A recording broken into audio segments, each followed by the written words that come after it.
ada asrama sekolah bila cuti tertentu dibenarkan pulang ke rumah. Biasanya lepas waktu belajar hari Jumaat, ada yang pulang terus sebelum solat Jumaat dan ada yang solat Jumaat dahulu.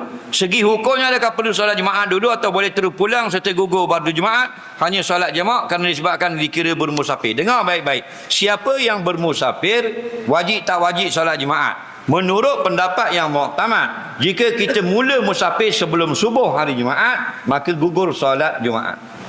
Tapi kalau kita keluar selepas waktu subuh, wajib solat Jumaat.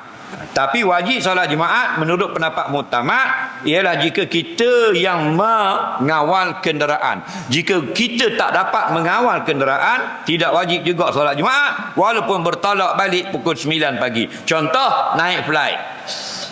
Dia naik flight pagi Jumaat di Kuantan nak balik ke Kota Kinabalu 9 pagi hari Jumaat. Tak wajib terjun perecut di Pulau Seperti. Faham tak lagi? Kerana apa? Kerana kenderaan itu tak dapat dikawal. Faham? Atau naik kereta api dan seumpamanya. Itu pendapat muktamad. Pendapat yang dhaif, walaupun kita musafir selepas subuh, gugur juga salat Jumaat. Nampak lagi? Kerana dapat rukhsah musafir ini, iaitu antaranya tidak berpuasa, antaranya solat jamak dan qasar, antaranya tidak wajib keluar daripada highway untuk mencari masjid solat Jumaat.